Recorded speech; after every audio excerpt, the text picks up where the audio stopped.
দর্শকদের চাকরা দর্শকদের চাকরা। হিন্দু যুবক মুসলিম ১৪ বছরের তরুণীকে এক সপ্তাহ নাগাদ আটকে রেখে ধর্ষণের প্রতিবাদে মানববন্ধন করে আমো ছাত্র জনতা।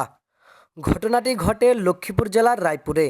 জানা যায়, জয়কুড়ি নামে ২৫ বছরের এক যুবক মুসলিম তরুণীকে তুলে নিয়ে কয়েকজন মিলে ধর্ষণ করে। এ ঘটনায় তীব্র প্রতিবাদের আওয়াজ তুলেছে রায়পুরের আমো ছাত্র জনতা। তারা বলেন, ধর্ষকের কোনো ধর্ম হয় না, তারা দেশ ও জাতির কলঙ্ক এবং সমাজের আগাছা। অপরাধীদের দ্রুত গ্রেপ্তার ও শাস্তির দাবি করেন তারা। তারা বলেন, তাদের এমন শাস্তি দিতে হবে আগামীতে যেন এই রকম অপরাধ করার সাহস কেউই না পায়।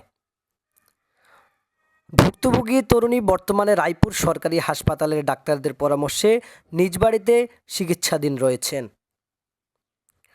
পুনরায় এমন ঘটনা যাতে না ঘটে সে ব্যাপারে সোচ্চার থাকার আহ্বান জানান স্থানীয়রা।